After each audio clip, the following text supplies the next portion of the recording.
Mau pro luar negeri gimana ya? Ini demi kemajuan bangsa Indonesia.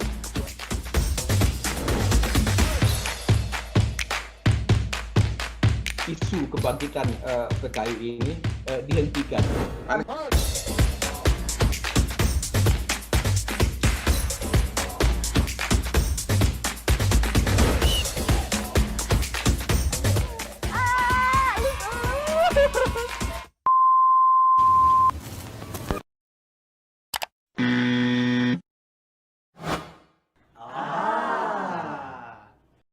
Medcom.id, a part of Media Group News. Pemirsa, Metro TV menyelenggarakan pelatihan jurnalistik untuk tetaplah bersama kami di Breaking News Metro TV. Dengarkan Metro TV di radio, more than just news. Streaming sekarang di metrotvnews.com dan medcom.id. World News, Senin hingga Jumat live jam 11:30 malam.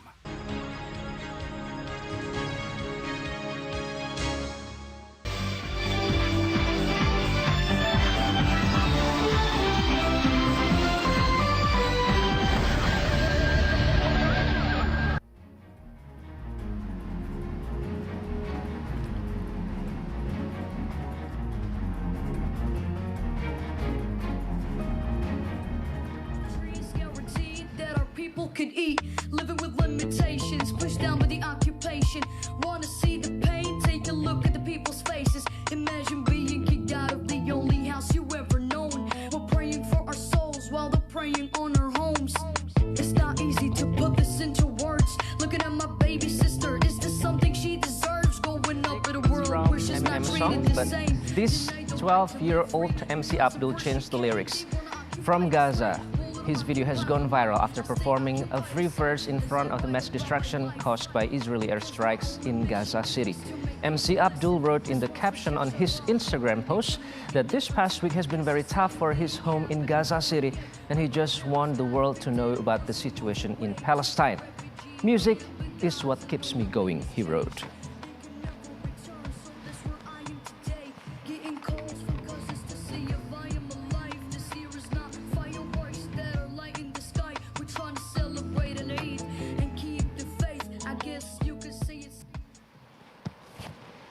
Hello, you're watching World News from Metro Globe Networks, and we are live from Jakarta, Indonesia. And here are our top stories for tonight.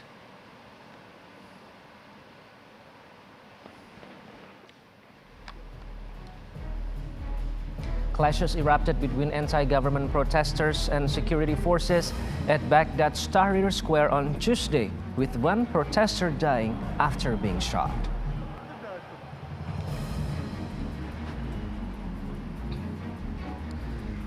Cyclone Yas caused 2 deaths and damaged many homes in India.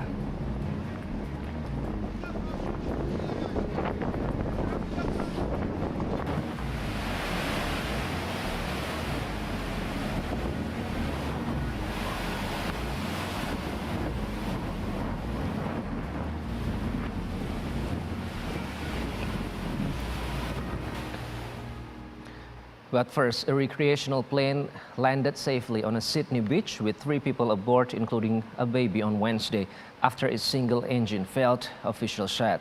The Tecnam P2008 aircraft landed without incident on Kalergi Beach in northern Sydney early afternoon, a police statement said.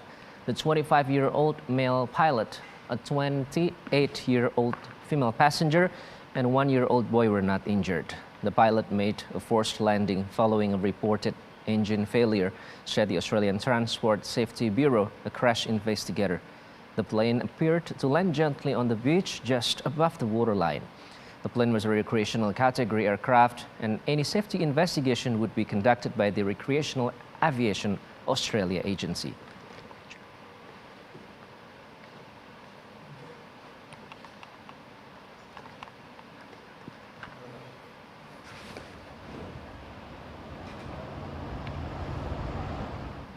Three crew members died after a Japanese crab fishing boat and a Russian cargo ship collided early Wednesday in the Sea of Okhotsk, about 20 kilometers north of Japan's Hokkaido Island. The Japanese vessel overturned after the collision.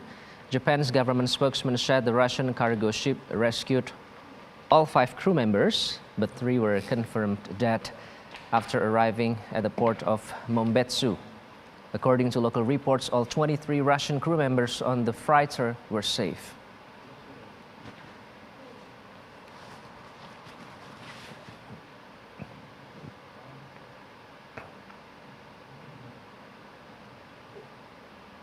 A firefighting helicopter with 4 people on board crashed Tuesday near an airport in central Florida, killing at least 1 person, officials said. The helicopter crashed into a marsh near Leesburg International Airport during a training exercise around 4 p.m. local time, the Federal Aviation Administration said in a news release. 1 body was recovered Tuesday night and no survivors had been found. Hours after the crash, rescue crews were still trying to get to the wreckage to see if there were any survivors, Leesburg Police Captain Joe Yossi said. The FAA and National Transportation Safety Board will investigate. Officials did not immediately release additional information.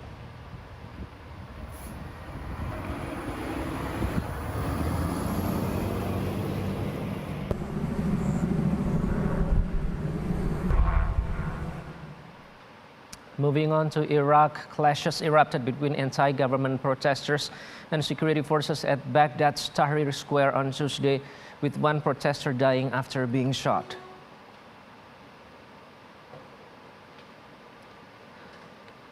Security forces used live ammunition to disperse crowds after protesters began throwing stones, witnesses and Iraqi officials said. The shooting began after security forces used tear gas to disperse crowds. The demonstrators responded by throwing stones and on some occasions bricks at police. A police vehicle in the area was burned down by the angry protesters. Prior to the clashes, hundreds of Iraqis took to the streets to protest what they say is impunity by those behind a rising number of targeted killings of prominent activists and journalists. The semi-official Independent High Commission for Human Rights reported nearly 35 activists have been assassinated in Iraq since a mass anti-government protest movement swept Iraq in October 2019. There have been nearly 82 attempted assassinations since then.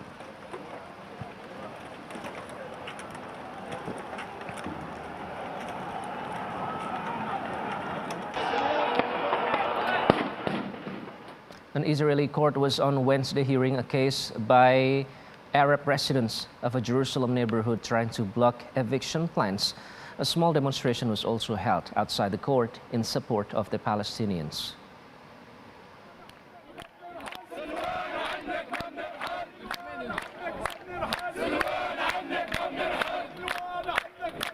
The hearing comes at a time of heightened tensions between Arabs and Jews following similar plans in the Sheikh Jarrah neighborhood.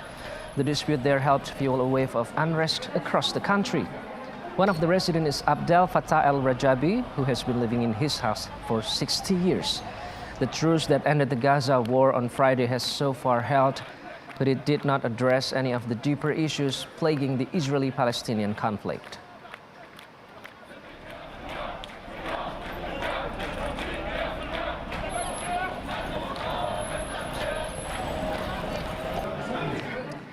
Police say 2 women were hit by a car while protesting a police killing in Elizabeth City, North Carolina on Monday. Michelle Morris and Valerie Lindsay, both 42, were hit by a car driven by 41-year-old Lisa O'Quinn of Greenville, according to an Elizabeth City police statement. The 2 women were peacefully protesting at about 6:45 p.m. when they were hit, police said. O'Quinn is charged with 2 counts of assault with a deadly weapon with intent to kill by the use of a motor vehicle, 1 count of careless and reckless driving, and 1 count of unsafe movement. Demonstrations have been held regularly since the April 21 shooting of Andrew Brown Jr., who was killed as he sought to drive away from Pasquotank County deputies. The department said it is investigating potential aggravating factors that could result in hate crime charges being filed against O'Quinn, who remained in jail Tuesday on a $40,000 bond. listen. We got it on tape. Everything is good for a conviction and charge. If you want an arrest, I got the evidence. That's what I'm telling you. Calm down right now, bro. If we want the arrest, we got it. Reverend Al Sharpton, New York Mayor Bill de Blasio, and others marked the anniversary of George Floyd's death by kneeling in honor of Floyd. Tuesday marks 1 year since George Floyd died after former Minneapolis police officer Derek Chauvin held his knee on Floyd's neck as he pleaded for life. Floyd's death sparked worldwide protests and calls for change in policy in the U.S. Chauvin was convicted of murder and manslaughter in his death. Sharpton said the best way to honor Floyd is to pass the George Floyd Justice in Policing Act, which is currently being discussed in Washington. The path forward on Capitol Hill for the George Floyd Justice in Policing Act remains unclear, but negotiators say they've made progress and expressed optimism this week about its prospects. Coming up next on World News.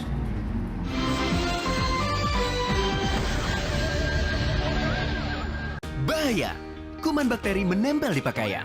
Bunuh dengan Soklin Antisep. Baru, deterjen plus protection dengan inovasi O2 Active Power. Efektif bunuh kuman dan bakteri. Perlindungan 48 jam untuk keluargaku, Soklin Antisep. Wingscare. Banyak orang belum memeriksakan kondisi kesehatannya secara rutin. Juga banyak orang yang kemudian mengkhawatirkan masalah biaya sehingga medical check-up pun urung dilakukan. Dr. Laser bekerja sama dengan Rumah Sakit Mitra Keluarga memberikan layanan medical check-up kepada Anda, pemirsa Metro TV. Manfaatkan kesempatan medical check-up screening jantung dan juga screening stroke diskon hingga 50%. Dan pengumuman kode voucher diskon medical check-up akan ada di akhir acara. Go Healthy, cara tepat, hidup sehat. Miliki gudang multiguna at Peak 2 Bispark. Hadir dengan layout yang fungsional. Bisa difungsikan sebagai gudang, kantor, dan rumah sekaligus. Hanya 3,5 menit menuju interchange. Hanya 18 menit menuju Bandara Internasional Soekarno-Hatta. Miliki gudang multiguna ukuran 6x20 meter. Dengan harga spesial 2,5 miliar rupiah. Kunjungi show unit kami. Hubungi 021 588 8000.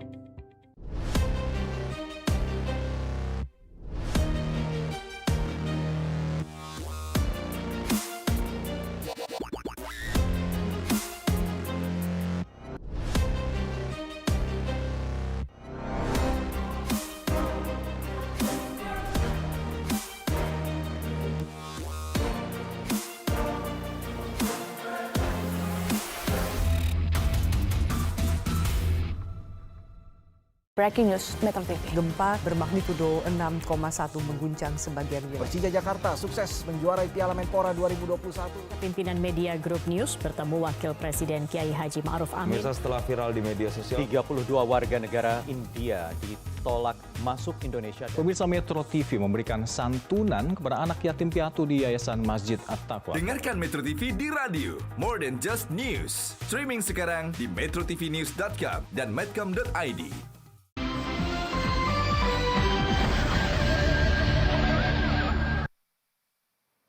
You're back on World News. Heavy rain and a high tide lashed parts of India's eastern coast on Wednesday as a cyclone pushed ashore.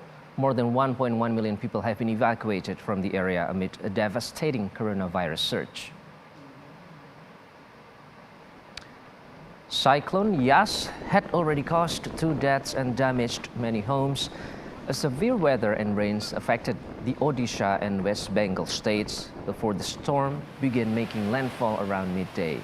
The India Meteorological Department said the very severe cyclonic storm has sustained winds of 130 to 140 kilometers per hour that are gusting up to 155 kph.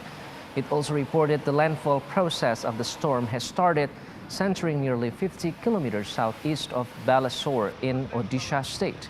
Heavy rain and the sea tide flooded parts of coastal areas in West Bengal and Odisha states. The cyclone, coming amid a coronavirus surge, complicates India's efforts to deal with them both. Another storm cyclone, Tauktai, hit India's west coast last week and killed more than 140 people. A year ago, the most powerful cyclone in more than a decade hit eastern India. Nearly 100 people died in Cyclone Amphan which flattened villages and destroyed farms in eastern India and Bangladesh.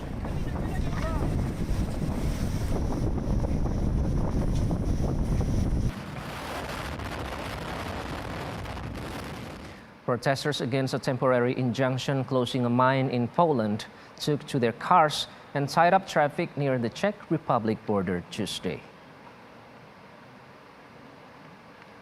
The Czech government says the brown coal Turów mine, located in southwestern Poland, is draining groundwater from communities and causing other environmental harm to Czech citizens.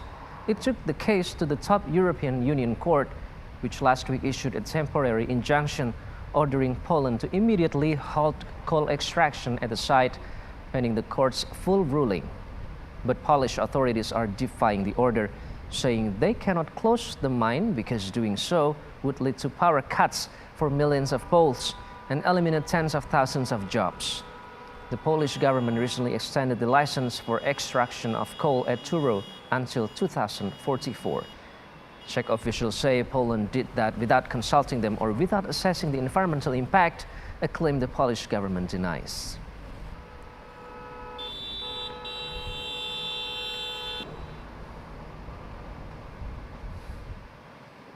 Moving on to national news, congregation members of Gayatri Buddhist Temple in Tapos, Depok, West Java joined the celebration of 2021 Vesak on Wednesday by conducting offline prayer at a temple, keeping with COVID-19 health protocols. Offline worship at the Gayatri Buddhist Temple was conducted by applying tight COVID-19 health protocols, where congregation members must have swab antigen tests before entering the place of worship. Depok Police Chief and Military Commander monitored the application of COVID-19 health protocols in the rituals.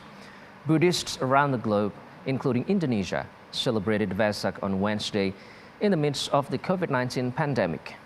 The celebration in Gayatri Temple was conducted until 6 p.m. Jakarta time.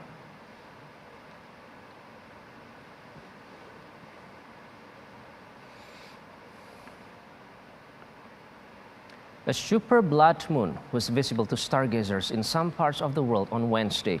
The phenomenon occurs when a lunar eclipse coincides with the moon being at its closest point to Earth. Wednesday at dawn Pacific time, the moon was put on a rare display. A super blood moon appears up to 14% bigger than normal and orange-red as it passes into the Earth's shadow. When that particular geometry coincides with the fact that the Earth blocks the sun on the moon and makes the moon go dark because there's no sunlight on it directly because the Earth is obscuring it, then we have this special situation of a super blood moon, when all we see is the effect of multiple sunsets and sunrises on the moon as the Earth passes through the sun shadow. The supermoon will be seen across the world, but the blood moon will be visible weather-dependent in the western US and Canada, Mexico, parts of Central and South America, Australia, New Zealand, and the Pacific Islands. Some other areas in Russia and Asia will be able to see a partial eclipse.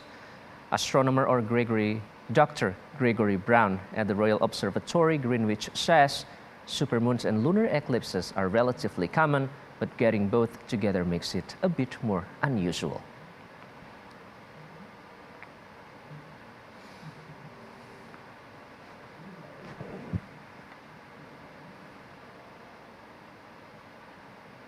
Meanwhile, here in Indonesia, super blood moon observation activities began at 6:09 p.m. in Ancol, when the total lunar eclipse began to cross Riau and West Sumatra.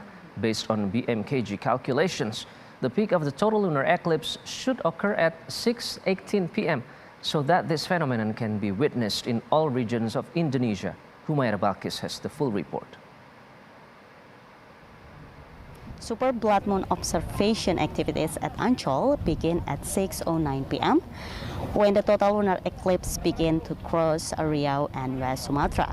Based on BMKG calculation, the peak of the total lunar eclipse occurs at 6:18 p.m. so that this phenomenon can be witnessed in all regions of Indonesia. A total lunar eclipse occurs when the position of the sun, Earth and Moon is aligned. As a result, when the peak of a total lunar eclipse occurs, the Moon will appear red. When a lunar eclipse occurs in the closest position to the Earth, the Moon appears larger than before. Thus, the total lunar eclipse on this day is also known as the super blood moon. According to BMKG, the super blood moon phenomenon can affect the situation on Earth, especially sea level conditions, the tides of seawater on the Earth's surface. BMKG urges coastal residents to be aware of the potential for rock flooding from 26 until 31 May of 2021. From Jakarta, Humaira Balkis, Gilang Kelana, Metro TV. For the first time of its history, the Eiffel Tower was illuminated using electricity produced from certified renewable hydrogen. It's been provided by zero-emission electrohydrogen generators made by EODev, a fledgling company that resulted from research and development work carried out aboard the boat Energy Observer. Energy Observer founder Victorian Erusart commented that if the hydrogen sector continued to develop, then by 2050, we could reduce greenhouse gas emissions by 20%.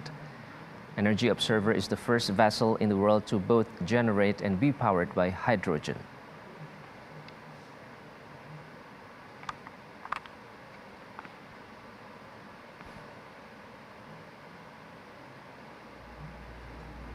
Coming up on World News, BTS refuses to be limited by a music genre.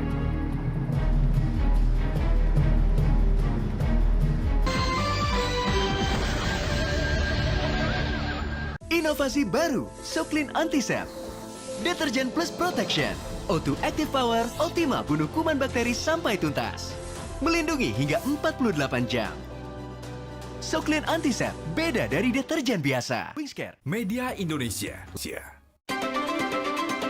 Kesehatan itu adalah hal penting yang harus kita jaga loh. Saat ini, teknologi pun ikut mendukung kesehatan. Supaya semakin sehat dan bugar. Bersama para pakar kesehatan, kami mengulas kesehatan yang berbalut teknologi. Simak Go Healthy di Metro TV.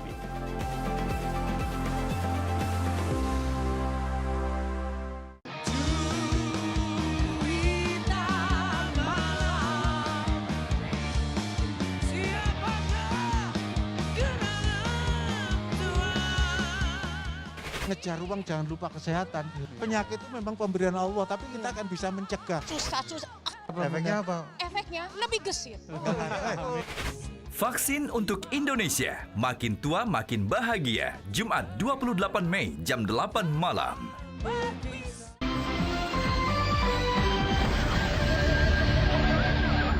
And in our top entertainment news tonight, Italy wins the Eurovision Song Contest. Naomi Aki will play Whitney Houston in a biopic, and BTS refuses to be limited by a music genre. And that's it for World News tonight. I'm Iqbal Himawan. Thank you for watching. See you again tomorrow only on Metro Globe Network.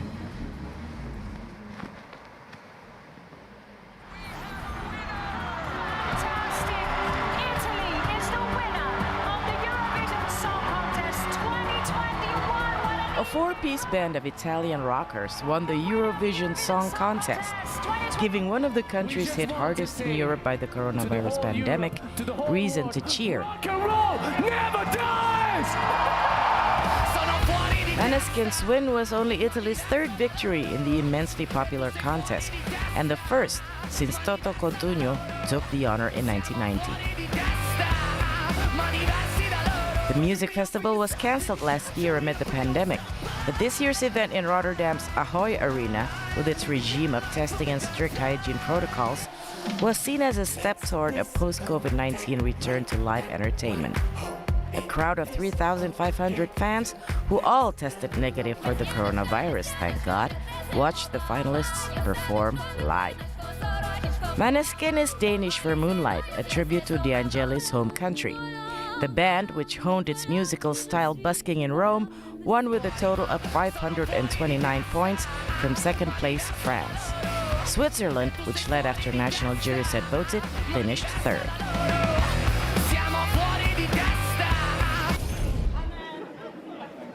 Master of None star Naomi Ackie says she's in prep to play Whitney Houston in a biopic about the late singer's life.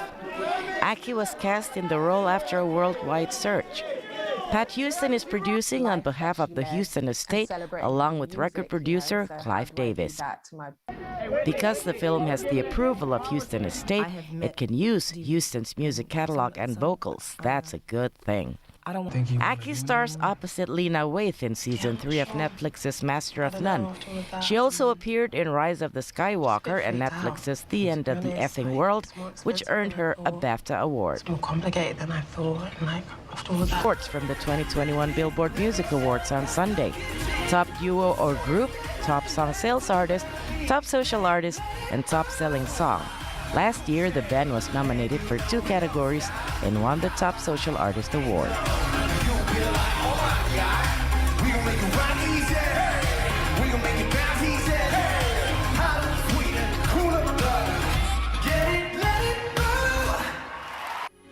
Metro TV.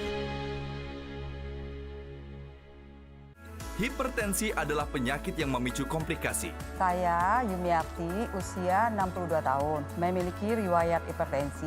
Dari talk show Go Healthy ini dapat pengetahuan tentang bahaya hipertensi dan banyak dapat solusi atasi hipertensi, sehingga saya dapat juga mencegah komplikasi. Bagaimana yang dialami Ibu Yumiarti? Apa penanganannya?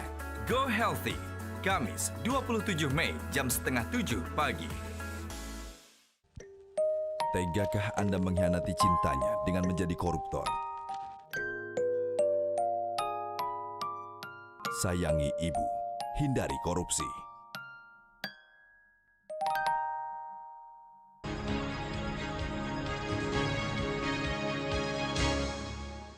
Indonesia tanah air beta, pusaka abadi nan jaya. Indonesia sejak dulu kala tetap dipuja-puja bangsa. Indonesia tanah air beta, pusaka abadi nan jaya. Indonesia sejak dulu kala tetap dipuja-puja bangsa. Di sana tempat lahir beta, dibuai dibesarkan bunda, tempat berlindung di hari tua sampai akhir menutup mata, tempat berlindung di hari tua sampai akhir menutup mata.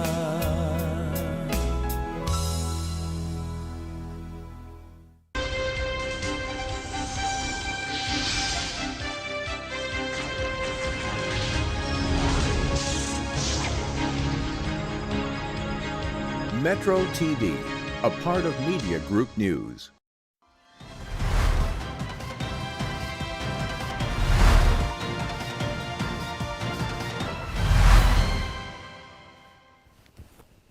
Inilah headline news pukul 00 waktu Indonesia Barat. Polisi di wilayah utara Italia menangkap 3 orang pada hari Rabu waktu setempat. Penangkapan ini terkait dengan kecelakaan kereta gantung yang menewaskan 14 orang. Penangkapan 3 orang ini setelah polisi setempat melakukan investigasi mengenai penyebab kecelakaan pada kereta gantung. Petugas senior pasukan Carabinieri mengatakan pada media lokal bahwa setidaknya 1 dari 3 orang yang diinterogasi mengakui menjadi penyebab kecelakaan kereta gantung. Jaksa Olimpia Bossi mengatakan kepada wartawan bahwa mereka yakin ketiga orang yang ditahan bertanggung jawab untuk melepas sistem keamanan pencegah kecelakaan. Jalur kereta gantung kembali beroperasi pada 26 April setelah penutupan terkait pandemi COVID-19. Namun pada hari Minggu kecelakaan terjadi dan menewaskan 14 orang. Aggravato dall'evento del disastro, cioè l'aver rimosso sistemi di sicurezza finalizzati a prevenire infortuni sul lavoro.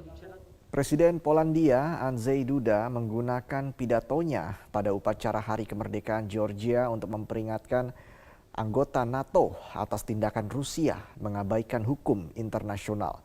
Duda pun menyambut baik aspirasi Georgia untuk bergabung dengan Uni Eropa dan NATO. Ia mengatakan bahwa Georgia memiliki kebebasan memilih meskipun ada agresi dari Rusia.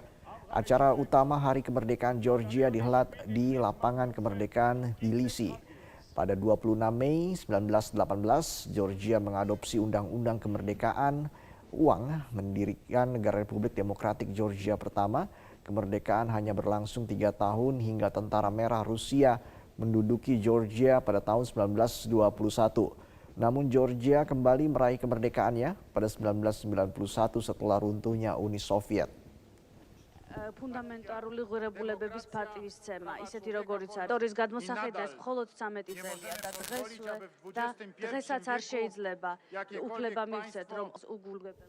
Demikianlah Headline News. Headline News akan kembali 1 jam mendatang.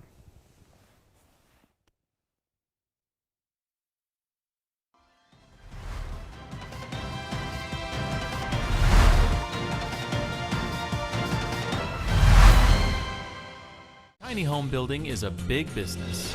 The architecture is modern and the landscape is very minimalist. So, you think you're an amazing cook. My dream is to become a professional chef. Mau tahu resep rahasia keluarga selebriti? Ada rasa wanginya juga. Mau jadi koki andalan di rumah? When I was about 20 years old, I spent several months traveling through India. We naturally would be eating Indian food. Cooking is just not a vocation, it's a calling. Mau cari inspirasi interior? 1, 2, 3. And if you want to live tiny, Less house, more fun. This is so fun. It's so cute. It's so amazing! Oh, that's so cool. Atau ada niatan renovasi rumah? All love to create our dream home. The dream becomes reality. Wow. Dapetin semua inspirasinya di Mola Hour. Senin sampai Jumat, mulai jam 4 hingga jam 6 sore. Hanya di Magna Channel.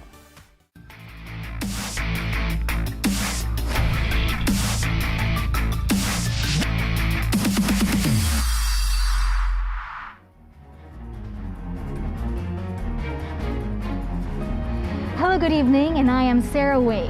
And I'm Ralph Tampubolon. Welcome to Asia Prime on Metro Globe Network, coming to you live from Jakarta, Indonesia. And in the next 60 minutes, we have prime stories from all over the world. And here are our top stories for tonight. The Tokyo Olympics is still on schedule, which will start this July.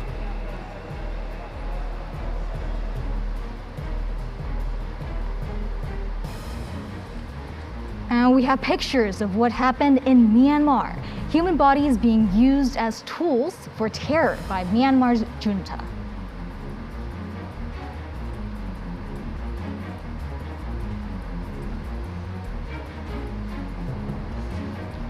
And how do orangutans survive during this pandemic? We will discuss with the Orangutan Protection.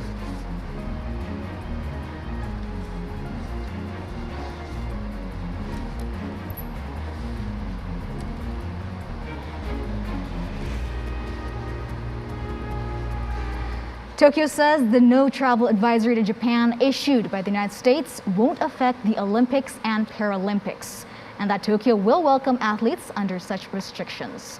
Tokyo 2020 President Seiko Hashimoto says on Tuesday that the Olympics is still on schedule. On Monday, U.S. Center for Disease Control and Prevention and the State Department warned Americans against traveling to Japan due to a surge in the coronavirus cases in the country. The alert does not ban U.S. citizens from visiting Japan, but they might have an impact on insurance rates for travelers and may factor into decisions by Olympic athletes and spectators as to whether to compete in or attend the games scheduled to start in July.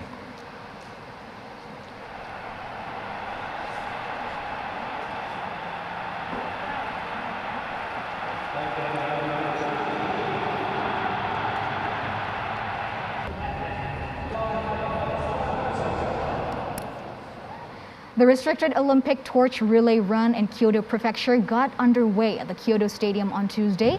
With street runs cancelled, the 2 days torch relay would be confined to the stadium with different torchbearers running short legs. And the Tokyo Olympic torch relay will be held across all of Japan's 47 prefectures over a period of 121 days, and it will end on July 23rd at the opening ceremonies taking place in Tokyo.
Meanwhile, still in Japan has opened mass inoculation centers in Tokyo and Osaka, aiming to speed up the vaccine rollout, which has lagged behind other developed countries due to a critical shortage of trained staff to administer shots. And the two venues are operated by Japan's self-defense forces and are open to people aged 65 or older who have not been vaccinated.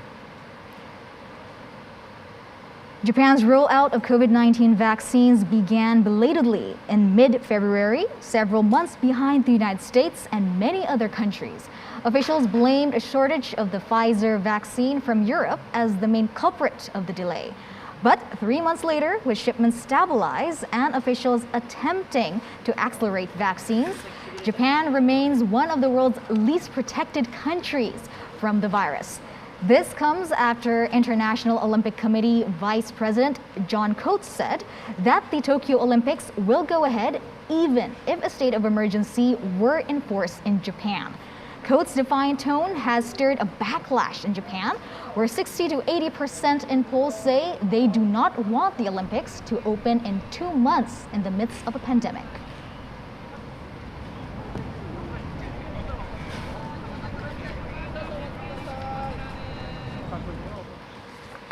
And Japan imposes new restrictions to travelers who are needed and required to have a 10-day quarantine period to avoid new variants of the coronavirus. The Japanese government announced that inbound travelers into the country who recently traveled to India, Bangladesh, the Maldives, Nepal, Pakistan, and Sri Lanka have to complete 10 days of mandatory quarantine period instead of 6 days. The move comes as Japan is grappling with a fourth wave of infections amid mounting concern over the highly transmissible variant first detected in India. Chief Cabinet Secretary Katsunobu Kato told the press briefing that there is a strong feeling of unease among Japanese people regarding coronavirus variants, so they have decided to further tighten border controls in order to protect their health and lives.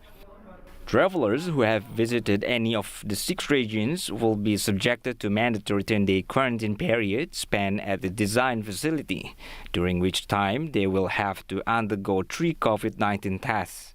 The new measures will mainly affect Japanese citizens who have been to any of the 6 countries, as the government had already banned entry to all foreign nationals and those who have residency status, who have visited India or any other of the 5 South Asian countries within the past 2 weeks.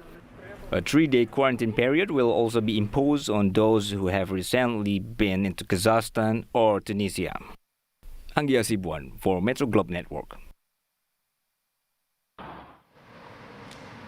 And speaking of traveling, American citizens who are currently holding expired U.S. passports will be allowed to return home from abroad until the end of this year with the expired documents. Citing delays in passport renewals caused by the coronavirus pandemic, the State Department said certain passports that has expired on or after January 1st, 2021 will be honored for re-entry into the U.S. until December the 31st.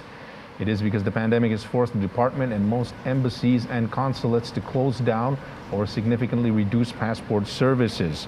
The closures of U.S. facilities and consulates and embassies abroad resulted in waiting times of more than 2 months in some cases for processing passport renewals, and a significant backlog of applications remains.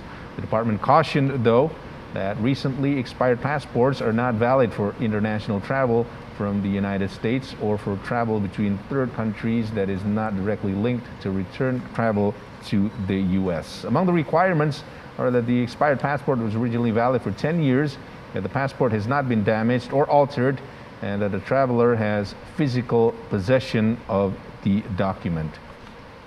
With the continued rollout of coronavirus vaccinations, more Americans are also making plans to travel overseas. But they are also warned international travelers can run into other problems beyond expired identification.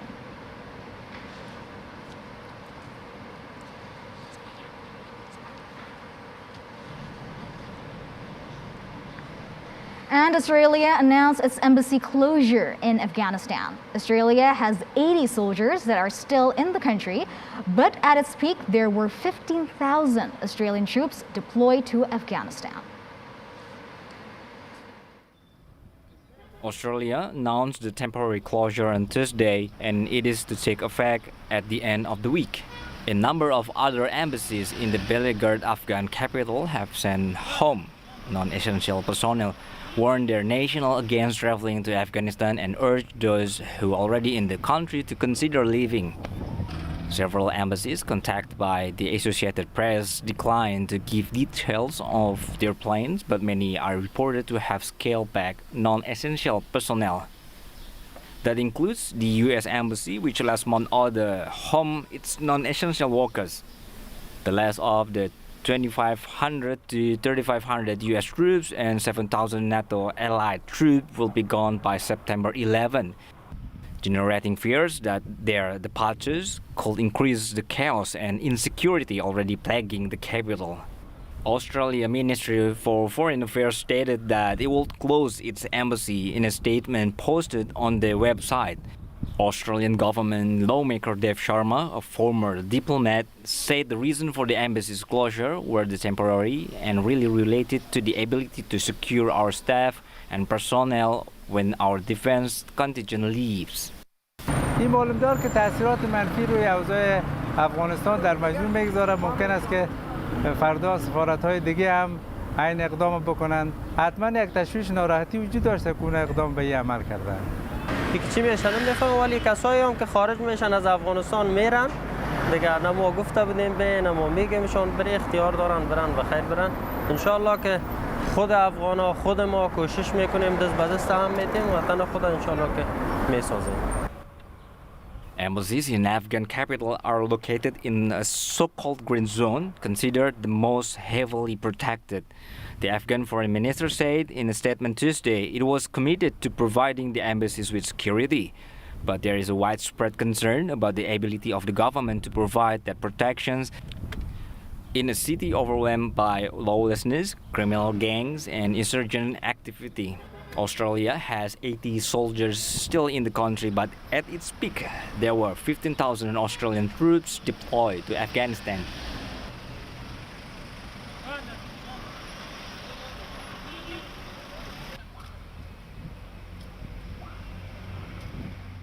Now moving on to Myanmar, where the junta uses bodies as tools of terror. Videos recorded in different cities there show something eerily similar. Military and police forces taking away the bodies of people. Now the photos and video that you're about to see is validated. They are part of a growing trove of photos and videos shared on social media that is helping to expose a brutal crackdown carried out by the junta since the military's February 1st takeover of the Southeast Asian nation. Since the military takeover, more than 825 people have been killed, according to the Assistance Association for Political Prisoners, a watchdog organization that monitors arrests and deaths. An analysis by the Associated Press and the Human Rights Center Investigations Lab at the University of California, Berkeley, looked at cases where bodies of those targeted indiscriminately by police and the military are being used as tools of terror. The findings are based on more than 2,000 tweets and online images, in addition to interviews with family members, witness accounts, and local media reports. Autopsies have been carried out without the family's permission, and some death certificates blame heart attacks or falls after violent attacks.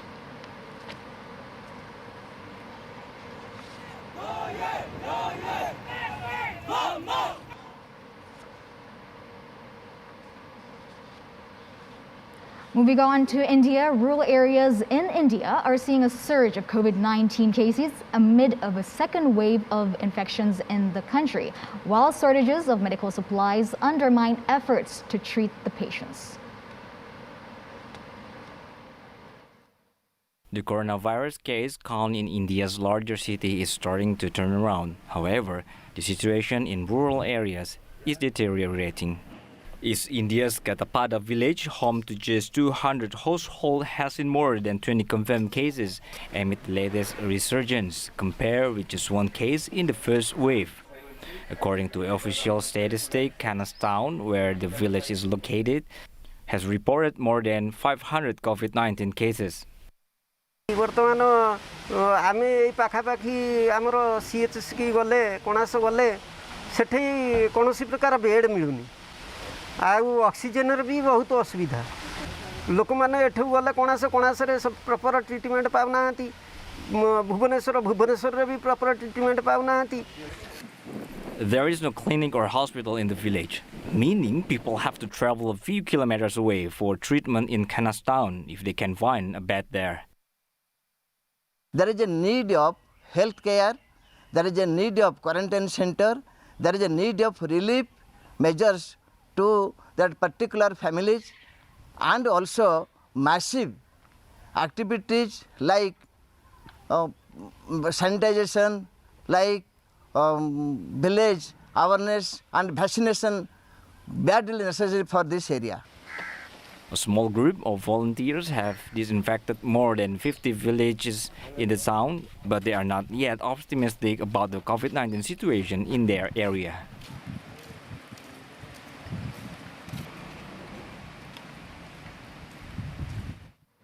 Coming up, how do orangutans, especially in the island of Borneo, survive the pandemic? Stay with us on Asia Prime.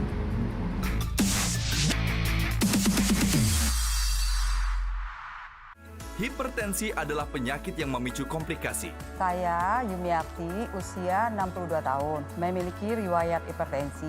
Dari Talk Go Healthy ini dapat pengetahuan tentang bahaya hipertensi dan banyak dapat solusi atasi hipertensi, sehingga saya dapat juga mencegah komplikasi. Bagaimana yang dialami Ibu Yumiarti? Apa penanganannya?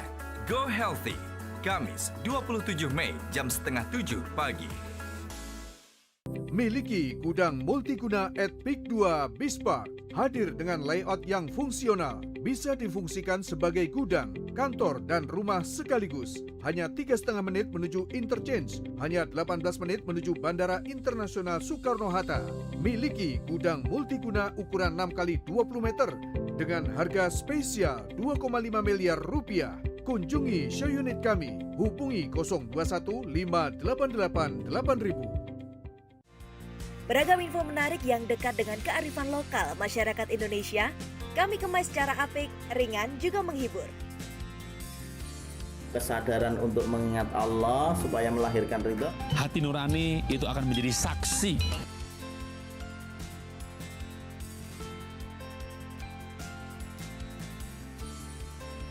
Pusparagam Indonesia, Sabtu dan Minggu jam 5 sore di Magna Channel.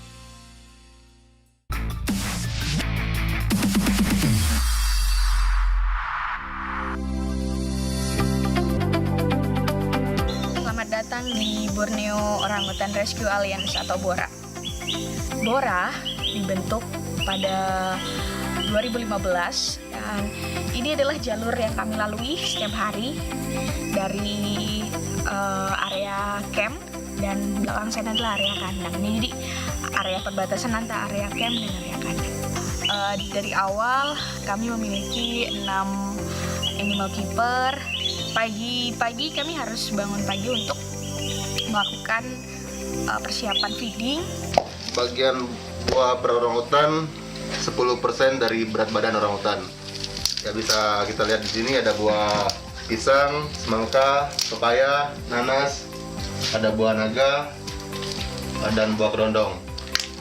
Lalu melakukan feeding, dan ketika siang hari, karena sekarang dilanda pandemi, kami harus melakukan rutin enrichment, dan kami juga sudah mulai memberlakukan program rehabilitasi kami yaitu sekolah hutan. Dan saat ini ada 19 orangutan yang ada di BORA. Kami memiliki 3 blok kandang. Jadi di blok kandang 1 terdapat 4 orangutan dewasa, dan di blok kandang 2 ada 10 orangutan.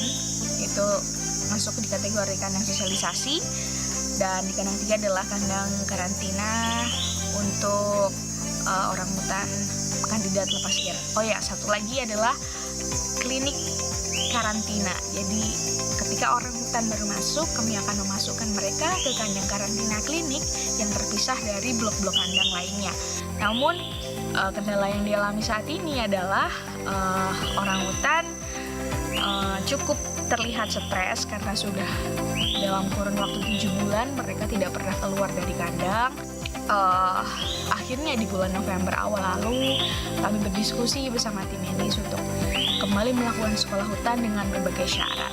Dan kami hanya bisa menyepakati bahwa sekolah hutan bisa dilakukan seminggu sekali. Dan ketika mereka menunjukkan progres atau perkembangan yang bagus di sekolah hutan, misalnya mereka mampu manjat pohon yang tinggi, mampu membuat sarang. Nah, selanjutnya dari sekolah hutan, kami akan membawa mereka ke Pulau Pra Pelepas Liaran.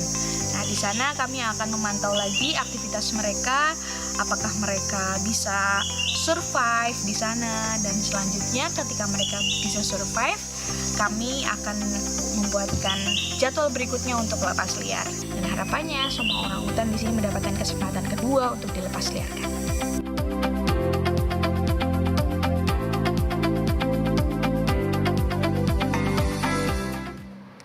And to know more about BORA, we have Mbak Widi Nursanti from Borneo Orangutan Rescue Alliance joining us from East Kalimantan. Mbak Widi, good evening. Thank you for joining us. Now, first of all, tell us and the viewers, how do your regular duties and assignments are being handled during the pandemic, and what are the challenges? Yeah. Running the rehabilitation process for orangutan during pandemic is like so hard, difficult, because we try to keep less contact with them because we share the 97% DNA with them, so we just want to spread the disease to them. So it's like so hard, difficult to less contact with them. But we also do the best for them, like even we less contact with them, like 1 year during the pandemic happened, like we just kept the rehabilitation program. Like we have a forest school that the orangutan is bring out from the cage, go to the forest to learn natural behavior with the other orangutan who clever. That we're not doing that because it's so dangerous to get contact with them, because orangutan is just like when we bring them outside of the cage, like they just hug us, like it's dangerous to take a contact with them. So it's like 1 year we're not doing that kind of. But in the first of this year, like we try to do that routine again, but we have to use some requirement. So before the orangutan, like every single day go to the forest. Like now it's just like only twice a week, like that. So and now we rehabilitate like 24 orangutan in this rehab center, and 2 in the Kuraili Island. So the 2 orangutan is like release candidates. So the main goal for rehabilitation center is just like release them to the wild, because so many orangutan come to the rehab center is like just come from the illegal pets or illegal trade. Mostly is that 2 cases, big 2 cases, like illegal pets and illegal trade. So some of them is just like losing their natural behavior because it's like too long living with humans. So we try to rehabilitate them, also examine them to make sure that they are healthy, because we want to back them to the wild again. So we make sure that we back them to the wild. They just like free from disease, it's free from the creatures, other creatures in the forest, like that. And also, we have a limitation mobility from the staff. We cannot go anywhere like we want. We just like when we day off, we just allowed to go to the home, to go back home, and then after that, we just go back to the rescue center, because we can't go anywhere like we want, because the situation is just like the danger to the orangutan. So that's the big challenges run the rehabilitation process during the pandemic. And also 1 year the orangutan, no one orangutan can go outside from the cage. It's just like you can imagine, like orangutan is like every single day on the cage is like to make them really bored. So the animal keeper just like want to give them like some games.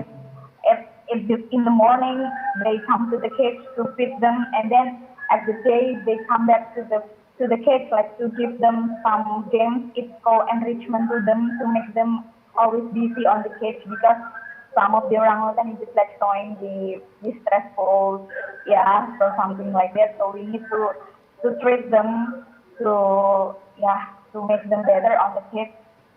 Even on the cage, like they busy doing something, like that. Okay, but Widi, talking about the COVID-19 and about the challenges faced by the orangutans, and also, as you have mentioned before, the rescue efforts that you are doing alongside your team. It is said that due to the COVID-19 pandemic and also the rising cases of poverty in rural areas, people are said to return to poaching and also hunting down our orangutans. Can you please tell us more about the reality that you are facing and also the orangutans are facing, the threats?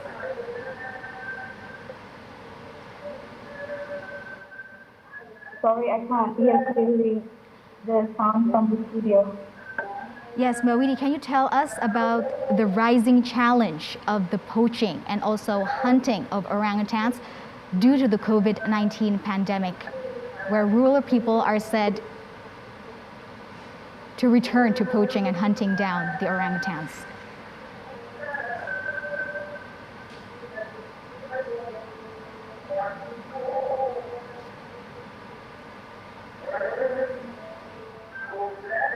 Yes, Mbawidi, can you still hear us clearly?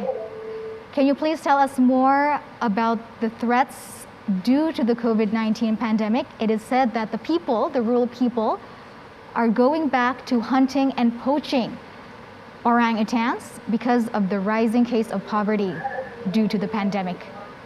Sorry, I'm still just for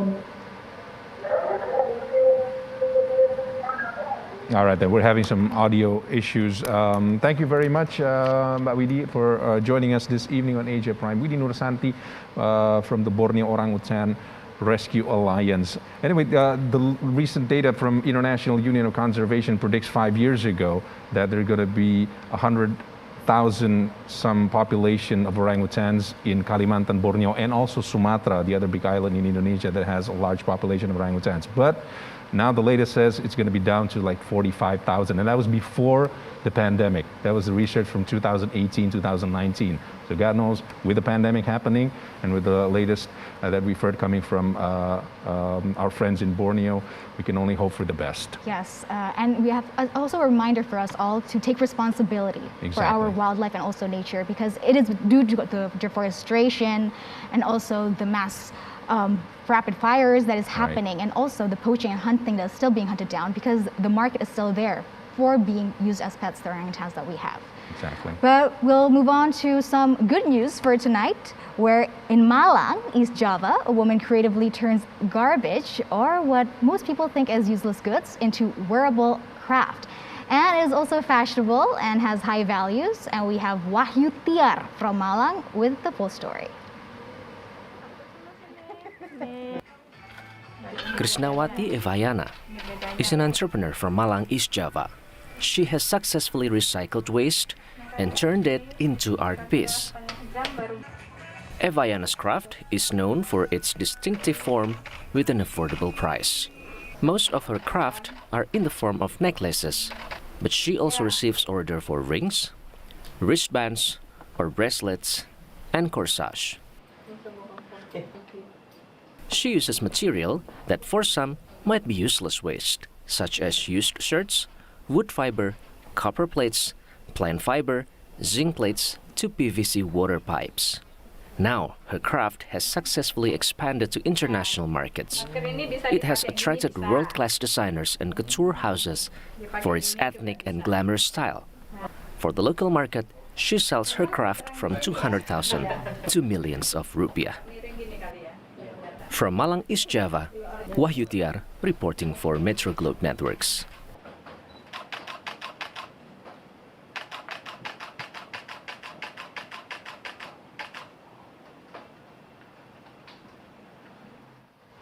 Moving on to Palembang, South Sumatra, where an alternative tourist spot to spend weekends with the family and loved ones is a turtle breeding captivity.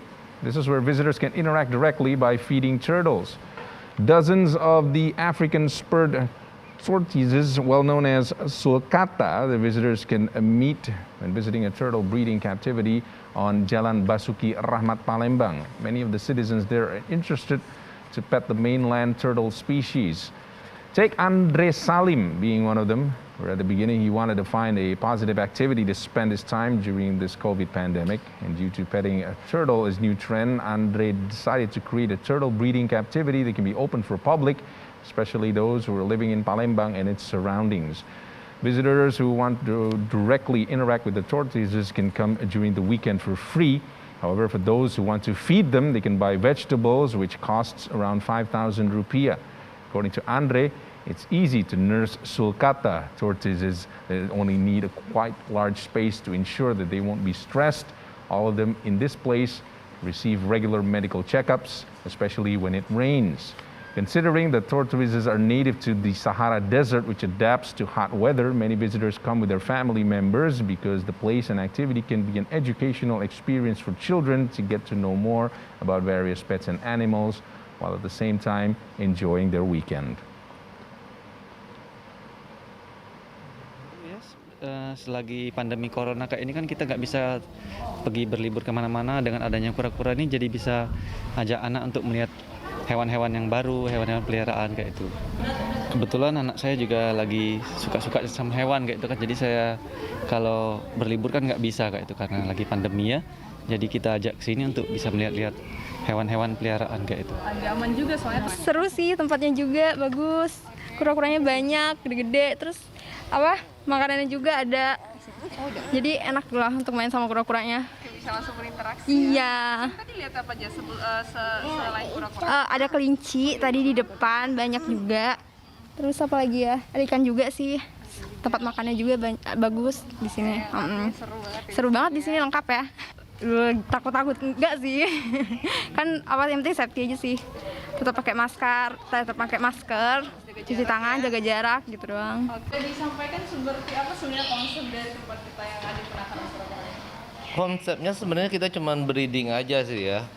Tapi ya karena di depan ada kafe sendiri, jadi lama-lama jadi kita kasih orang masuk lihat gitu aja. Kemudian ada berapa total berapa ekor kura-kura yang ada di sini dan jenisnya apa sih kok? Kalau kita di sini baru satu jenis saja ya, baru jenis sulcata. Karena dalam satu tempat biasanya nggak bisa campur macam-macam kura-kura. Totalnya 34 ekor sekarang. Ya. Boleh sampaikan kok mungkin sejak awal ini dimulai dari mana, terus kok bisa sih hobi untuk memelihara kura-kura gitu? Sebenarnya dari masa pandemi aja. masa pandemi kita kan lebih banyak di rumah. Ya namanya kita nggak bisa diam. The role of village-owned enterprises, or BUMDES, is crucial in empowering the economic growth in villages. In Nagekeo district in East Nusa Tenggara, one BUMDES has successfully increased its village income, reaching 100 million rupiah annually.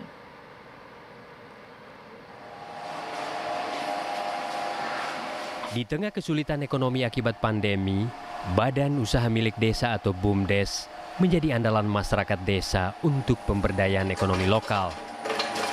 Namun tidak semua BUMDES berhasil mengangkat potensi lokal dan meningkatkan kesejahteraan masyarakat desa, meskipun telah menghabiskan banyak dana desa. Lain ceritanya dengan BUMDES Pelita milik Desa Kota Wuji Barat, Kabupaten Nagekeo, Nusa Tenggara Timur. BUMDES ini mampu. The health authorities in Sukabumi, West Java is giving vaccination to 128 people with mental disorder. They are now undergoing treatment in a mental disorder social rehab center, namely Palamarta in Sukabumi, West Java. Vaccination is given to increase their immunity and avoiding possible COVID transmission in the surrounding areas of the rehab center. Out of a total of 136 patients, 128 passed the health screenings and are eligible to be vaccinated. This program is in synergy with the Ministry of Health and the Social Affairs Ministry in anticipating the spread of COVID-19 in rehab centers. The similar programs are also conducted in Jakarta, Central Java, and also some other provinces in Indonesia.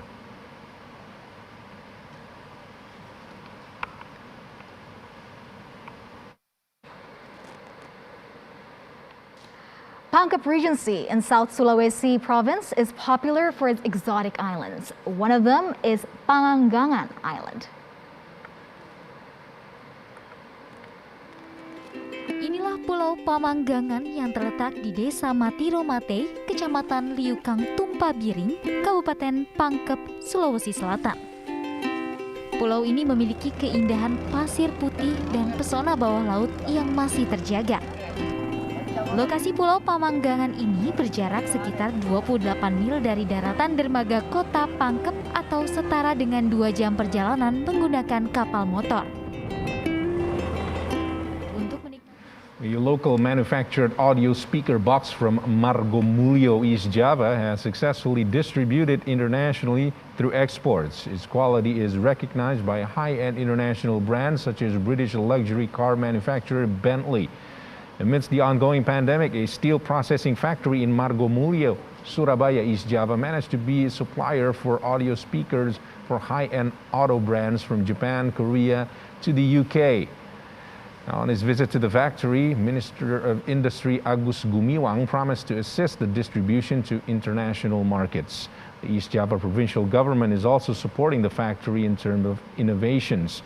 During the pandemic, this steel processing factory is also producing ventilator machine prototypes in cooperation with Surabaya's Institute of Technology. Stay with us on Asia Prime. We have more news and information coming right up after the break.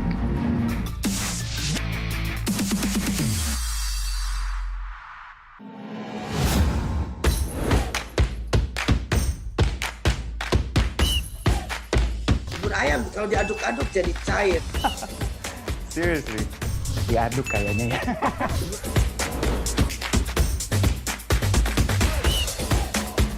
Mau perlu luar negeri gimana ya? Ini demi kemajuan bangsa Indonesia.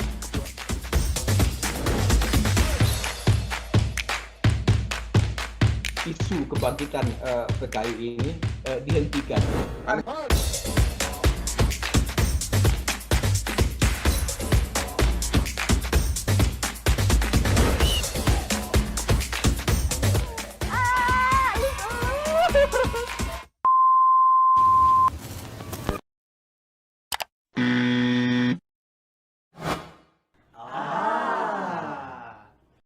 Medcom.id, a part of Media Group News.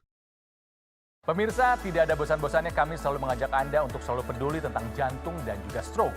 Untuk itulah, kami juga senantiasa menghadirkan narasumber yang dapat menjadi pembelajaran bagi Anda dan juga keluarga. Dr. Laser dan Rumah Sakit Mitra Keluarga Kalideres mengundang Anda untuk melakukan medical check-up screening jantung dan juga stroke dengan diskon 50%. Saksikan terus Go Healthy setiap hari jam 6.30 waktu Indonesia Barat dan pengumuman kode voucher diskon medical check-up akan Anda dapatkan pada akhir acara. Go Healthy, cara tepat hidup sehat.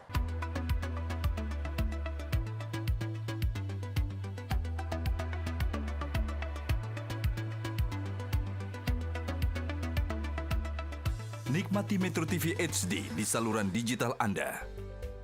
Ayo semuanya, dukung migrasi TV digital. Bersih gambarnya, jernih suaranya, dan canggih teknologinya.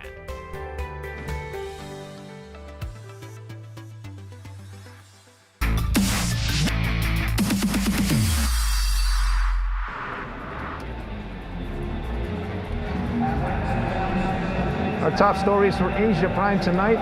The Tokyo Olympics still on schedule, which will start this July.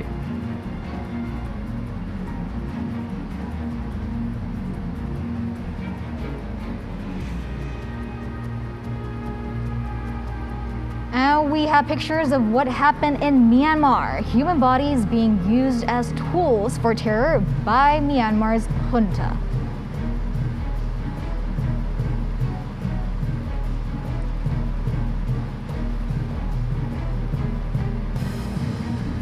And the challenges and how to overcome the challenges to help orangutans in the island of Borneo survive during the pandemic.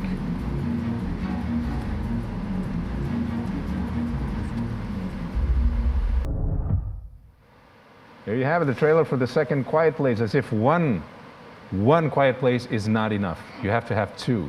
They say it is not enough for all, because from the reviews, it is said that with The Quiet Place 2, it will restore your faith in sequels. I can imagine, but as we'll long just as see. you keep the noise down. Perfect for this pandemic, where you really have to quiet down and lessen your interactions, especially while watching the movies. Exactly. But speaking of being quiet, that did not happen with the movie's creator and director, John Krasinski, who in an interview in early March last year, before the film's release was delayed for more than a year due to the COVID pandemic, he admits he cried throughout making Quiet Place Part 2. Here's more. Krasinski said he did notice his name was a part of new conversations about directing in Hollywood. It's funny, maybe, yeah, a little bit. There were definitely calls after the first one, which was great, but I sort of focused all my energy on this, and so I've been in this world for a good long time. So between doing Jack Ryan and A Quiet Place, I've only been doing those two things for the last 4 years, so I'm excited to be open for business now. Stay with us here on Asia Prime for more stories from all over the globe coming your way. Banyak orang belum memeriksakan kondisi kesehatannya secara rutin. Juga banyak orang yang kemudian mengkhawatirkan masalah biaya sehingga medical check-up pun urung dilakukan. Dr. Laser bekerja sama dengan Rumah Sakit Mitra Keluarga memberikan layanan medical check-up kepada Anda, pemirsa Metro TV. Manfaatkan kesempatan medical check-up screening jantung dan juga screening stroke diskon hingga 50%. Dan pengumuman kode voucher diskon medical check-up akan ada di akhir acara. Go Healthy, cara tepat hidup sehat. Fluid kick-off berbunyi, berita sepak bola paling panas sepekan terakhir segera dimulai. Ya, terjadi head-to-head di antara narasumber. Otak-atik obrolan membuat suasana semakin seru. Dan terjadi offside, saudara-saudara. Kita review dulu video dan info yang sedang viral. Tendangan baru saja dilakukan. Umpan closing, ya dan gol! Berita terlengkap seputar sepak bola dalam dan luar negeri dalam 30 menit. Soccer Time, setiap Jumat jam 10 malam.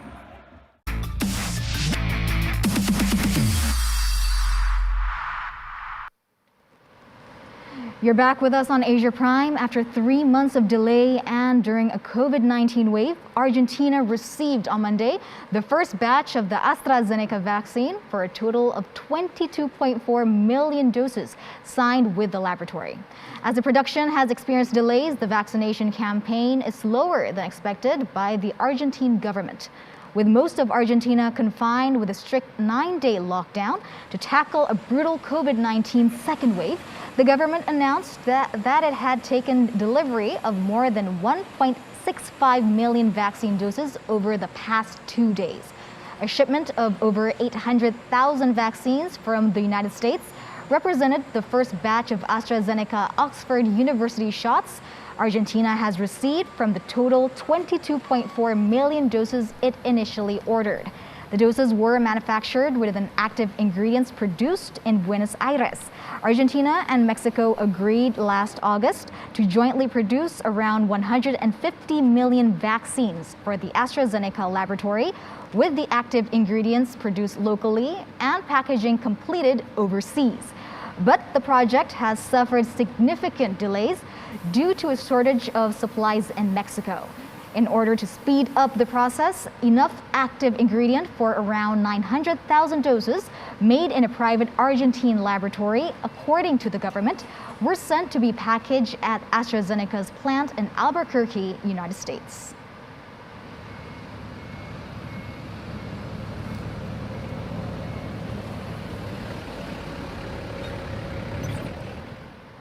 Spain, one of the early epicenters of the COVID pandemic, has been rushing to get its population vaccinated. 33% now have received at least the first dose. However, 8 agencies and advocates estimate many of the country's 1 million undocumented migrants are still not getting vaccinated.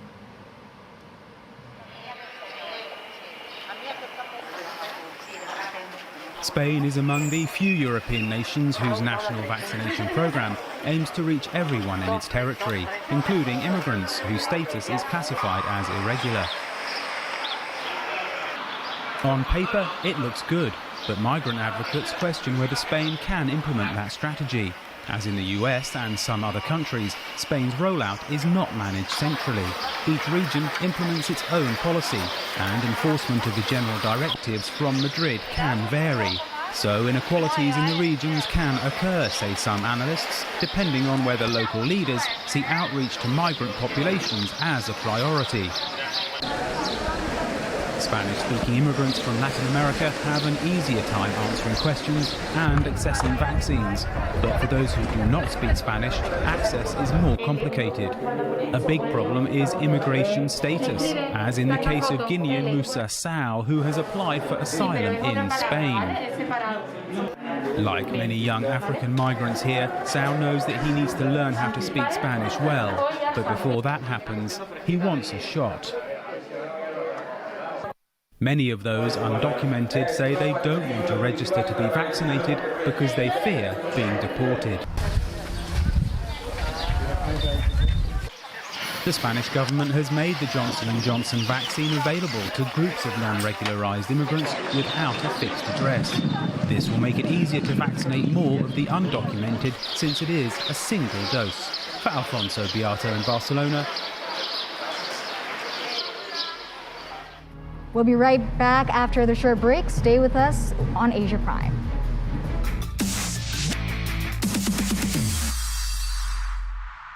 Banyak orang belum memeriksakan kondisi kesehatannya secara rutin. Juga banyak orang yang kemudian mengkhawatirkan masalah biaya sehingga medical check-up pun urung dilakukan. Dr. Laser bekerja sama dengan Rumah Sakit Mitra Keluarga memberikan layanan medical check-up kepada Anda, pemirsa Metro TV. Manfaatkan kesempatan medical check-up screening jantung dan juga screening stroke, diskon hingga 50%. Dan pengumuman kode voucher diskon medical check-up akan ada di akhir acara. Go Healthy, cara tepat hidup sehat.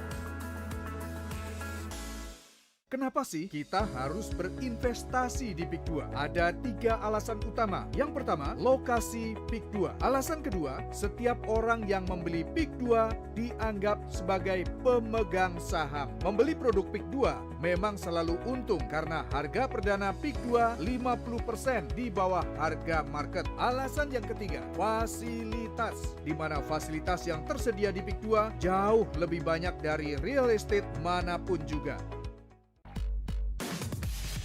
Warnai hari-hari Anda dengan nuansa tayangan kami yang inspiratif, there is something beautiful in difference, atraktif, orders ready, penuh ide-ide kreatif, Oh, that's so cool. Dan yang bakal bikin suasana makin rileks. Semuanya bisa dinikmati di Magna Channel melalui TV digital Anda.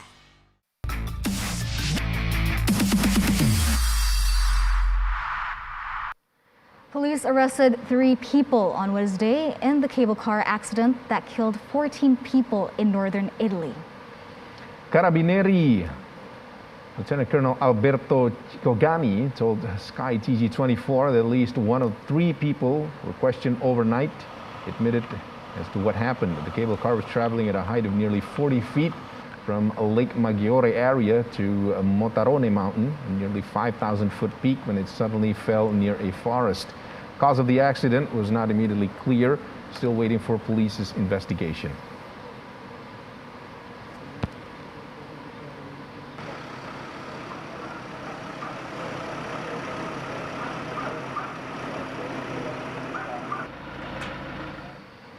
Nowhere is Malaysia's worsening coronavirus surge more apparent than in the cemeteries around the capital, as the surging infections and deaths spiked again on Wednesday.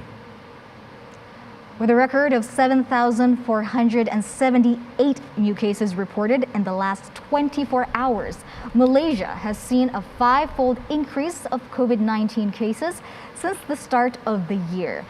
Deaths have spiked to more than 2,300, with latest numbers yet to be reported on Wednesday. The toll is visible at cemeteries such as Nirvana Memorial, a Buddhist, Taoist and Christian cemetery in Seminyi. The government has resisted calls for a full lockdown, fearing economic catastrophe, but has shut all schools, prohibited dining in restaurants, and banned social activities and interstate travel. Business and shopping restrictions were increased since Tuesday, and public transport has been halved. Malaysia has given nearly 2.5 million of its 33 million people at least 1 dose of vaccine, but the virus is still spreading rapidly, with clusters growing from the variants originating in South Africa and India.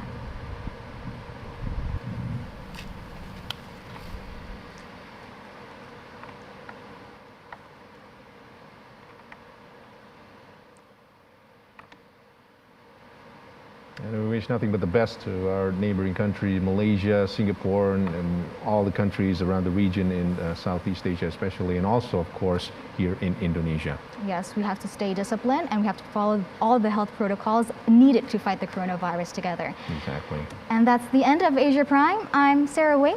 And I'm Ralph Tabubolon. We'll see you again tomorrow, same time, right here on Metro Globe Network. Thank you for watching.